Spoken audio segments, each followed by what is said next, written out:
Assalamualaikum warahmatullahi wabarakatuh. Kali ini kita akan belajar bersama tentang lam jalalah, qalqalah, dan hukum ra. Oke, yang pertama adalah lam jalalah. Yang dimaksud lam jalalah itu apa sih? Jadi lam jalalah itu adalah lam pada lafal Allah. Jadi pada tulisan Allah itu kan ada lamnya. Nah, lam itu namanya adalah lam jalalah.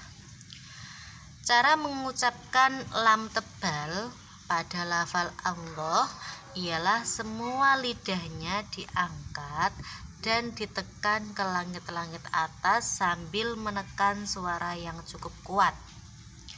Maksudnya adalah di sini semua lidahnya diangkat. Itu maksudnya adalah lidah yang sesuai dengan makharijul huruf lam. Kalau makharijul huruf lam itu adalah ujung lidah diletakkan pada gusi gigi depan atas, maka yang dimaksud dengan semua lidah yang diangkat di sana itu adalah ujung lidah, bukan tepi lidah, bukan pangkal lidah dan lain sebagainya, tapi adalah ujung lidah. Ujung lidah diangkat di atas ya, diangkat di atas, di langit-langit atas di sini, dan ditekan ke langit-langit atas. Jadi lidahnya diangkat, ini ujung lidah diangkat dan ditekan ke langit-langit atas. Nah, langit-langit atas kan kemarin ada pembagiannya. Langit-langit atas yang bagian depan itu namanya gusi gigi depan atas. Baru belakangnya namanya langit-langit atas. Nah, penempatan huruf lam itu kan berada di ujung lidah mengenai gusi gigi depan atas. Jadi ini ujung lidahnya ini diletakkan di gusi gigi depan atas di sini. Jadi langit-langit atas yang agak ke depan, yang dekat dengan gigi. Nah, itu penempatannya di situ tidak hanya ditempelkan saja, tidak hanya mengenai gusi gigi depan atas saja, tapi juga harus ditekan. Jadi ditekan ke langit-langit atas. Langit-langit atas ini fokusnya di gusi gigi depan atas ya. Jadi ditekan di situ sambil menekan dengan suara yang cukup kuat. Jadi tidak hanya ujung lidah ini ditempelkan di gusi gigi depan, namun harus ditekan sambil menekan suara yang cukup kuat. Suaranya juga ditekan. Jadi kalau pengucapan Allah itu lidahnya ditekan di langit-langit atas ini. Setelah itu, setelah ditekan, terus ketika mau membunyikan Allah, lohnya itu, maka itu ditarik secara ngaget. Kenapa kok ngaget, Bu? Karena dengan cara ngaget itu penekanan suara itu bisa lebih kuat ya. Kalau kita nggak ngaget nariknya, maka nanti akan lembek. Misal Allah, Allah itu kan nggak kuat. Apa itu namanya? Nggak ada tekanan suaranya. Terus penekanan di langit-langit atas juga kurang. Nah, maka nanti kalau seperti itu, hasil dari bunyi yang dikeluarkan pada lafal Allah itu kurang sesuai.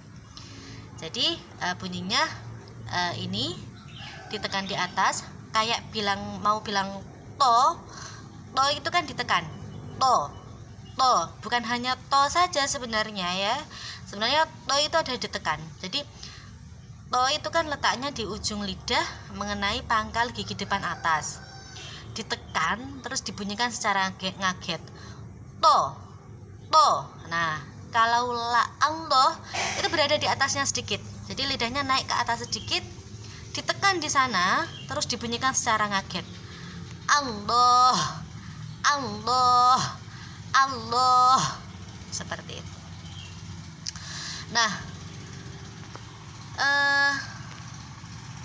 kalau tidak begitu, kalau tidak ditekan di langit-langit atas lidahnya dan tidak sambil menekan suara dengan cukup kuat, maksudnya gitu, maka huruf yang keluar, suara yang keluar itu, bunyi yang keluar itu akan berbunyi dengan tidak tepat.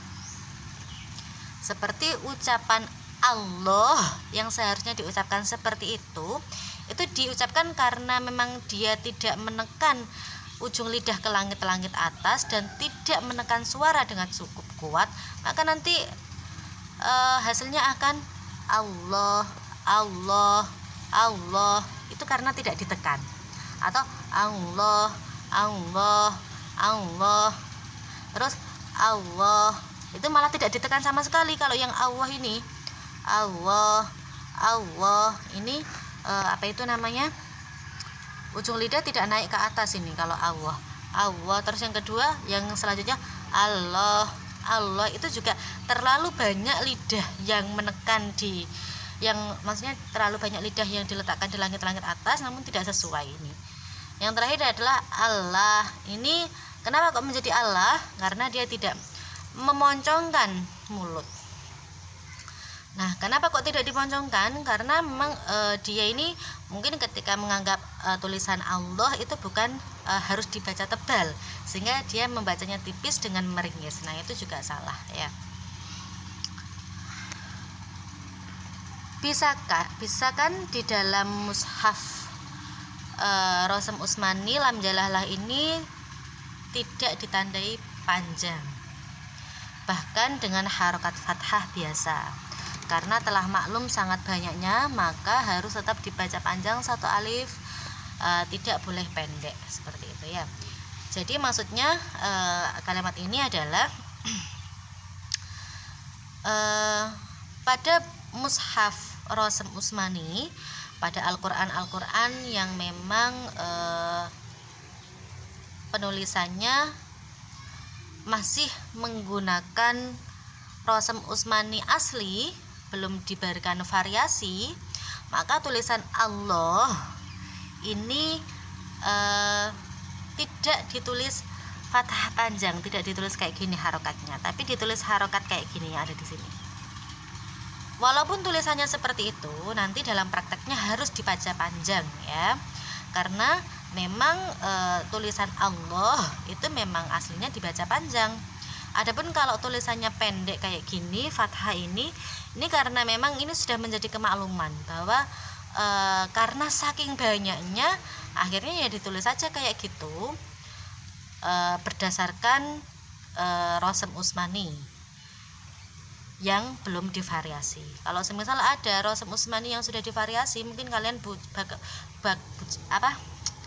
Al-Quran kok ternyata tulisan Allahnya itu sudah panjang lamnya, berarti itu sudah divariasi sehingga memudahkan orang awam ketika membaca Al-Quran. Namun kalau semisal kalian menemukan mushaf yang harokatnya masih asli nih kayak gini, nah itu berarti mushaf Rosem Usmani yang memang belum divariasi, karena memang orang Arab pun kalau menemukan lafal ini dengan tulisan fathah pun itu juga sudah dibaca panjang, karena memang sudah maklum dan sudah banyak yang mengetahui bahwa itu tetap dibaca panjang walaupun tulisannya kayak gitu ya. Oke, terus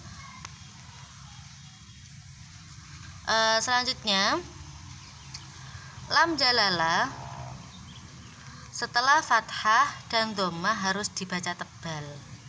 Dibaca tebal itu maksudnya adalah dibaca dengan mulut moncong atau mulut menggemuk. Oh, jadi bacaan lam jalalanya jadi lo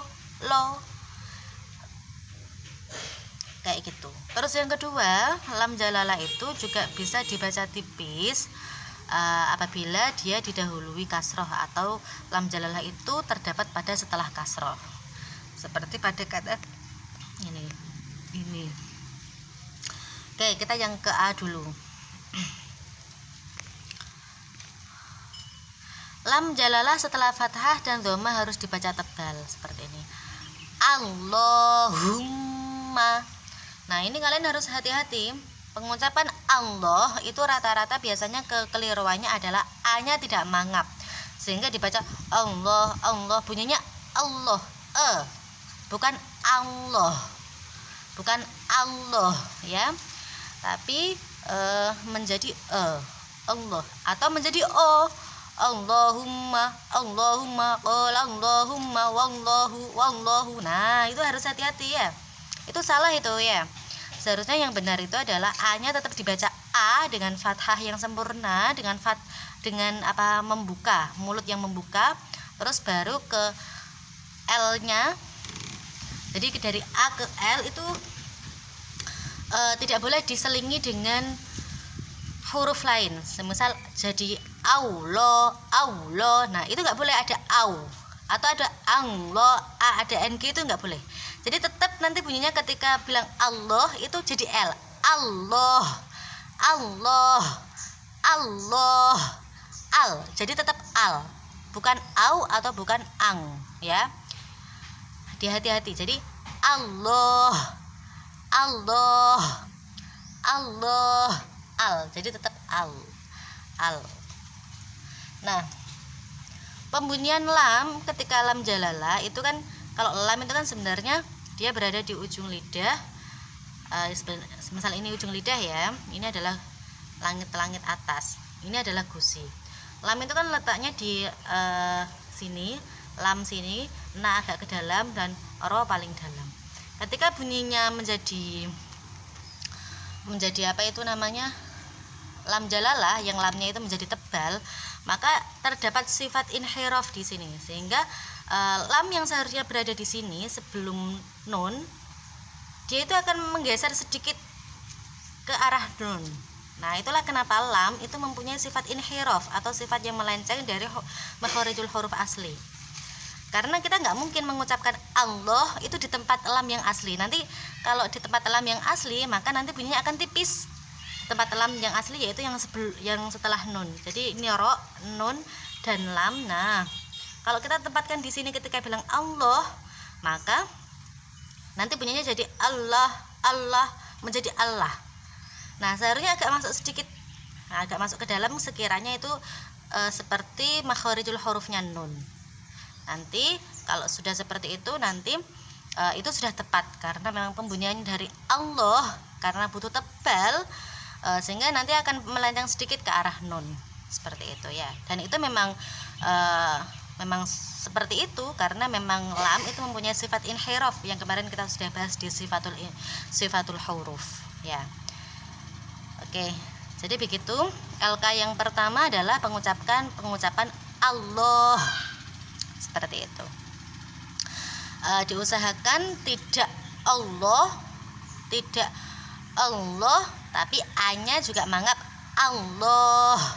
Terus habis A adalah L, bukan W.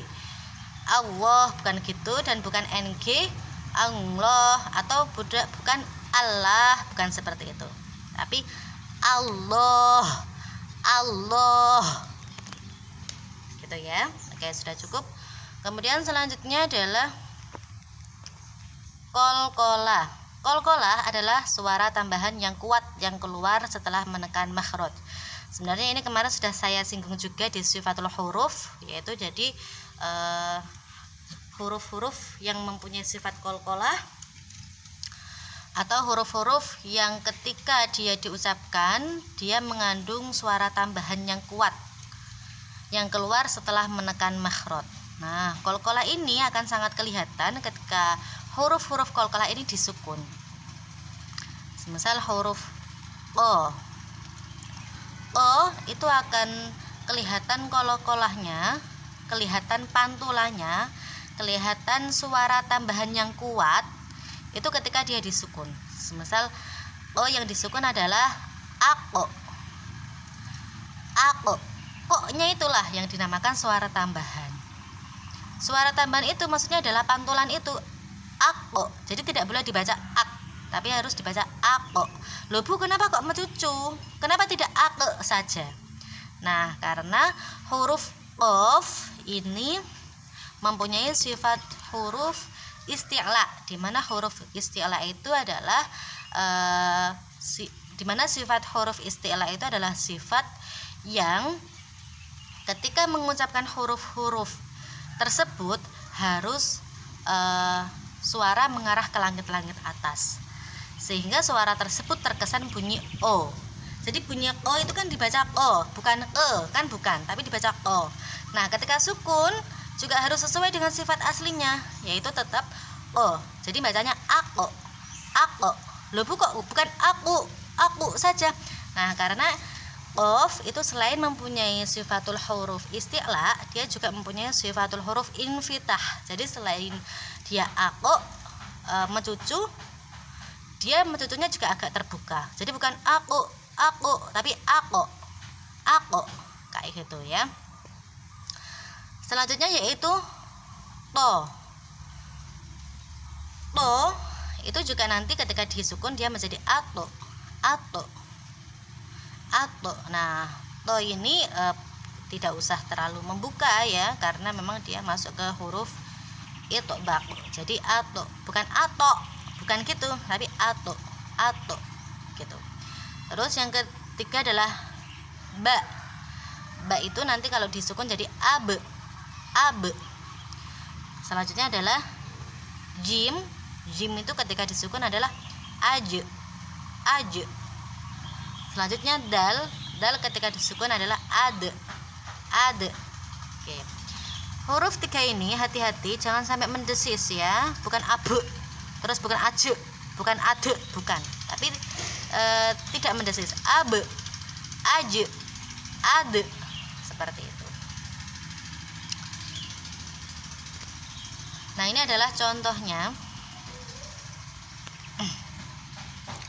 Yaqta'una, mencucu ya. Mencucunya agak membuka sedikit, bukan yaku, bukan, tapi yaqta'una. Selanjutnya yaqma'una, yabkhaluna, yaj'aluna, yadkhuluna, khalaqo, muhito, munib. Jadi walaupun meskipun nanti diakhiri oleh didahului oleh panjang, maka tetap dipanjangkan dulu, tidak boleh dibaca munib, tidak, tapi tetap munib. Bahij, syadid, fil khalaq. Nah, ini hati-hati ya. Biasanya banyak yang baca itu fil khalq. Nah, itu tidak dibaca seperti itu ya sebenarnya. Sebenarnya cara membacanya adalah lanya itu menjadi le. Bukan langsung hilang khalq, bukan seperti itu. Tapi khalaq. Seperti itu ya. Fil khalaq. Pokoknya tetap mencucu karena sesuai dengan sifat aslinya yaitu isti'la dan infitah ya. Fil khalaq. Seperti itu. Terus ini bil qist. Seperti itu ya, yang nomor 2 yang benar ya. Jangan dibaca qist, bukan, tapi bil qist.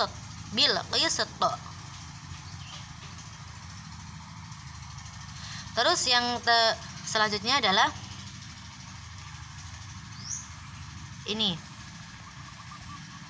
fi qulubihimur ru'ab.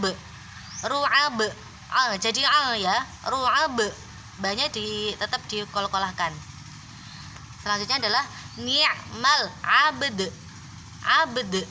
Ada abe, b-nya dibekan, terus jadi dalnya dipantulkan. Abd. Ini karena ada nun sukun bertemu dal di mana itu harus dengung, maka juga harus didengungkan. Min jund. Min jund. Nah, selanjutnya adalah ini bil haq. Nah, kenapa kok ditekan, Bu? Karena ini ada tasydidnya, sehingga tidak boleh dibaca bil haq, tapi harus dibaca dengan penekanan. Bil haq. Seperti itu. Selanjutnya ini ba-nya juga karena ada tasydidnya, maka harus ditekan. Watab be. Bukan watab, tapi watab be. Ini juga fil hajj. seperti itu. Jadi bukan fil haj tapi fil haj, ada penekanannya ya. Kemudian selanjutnya hati-hati dengan adanya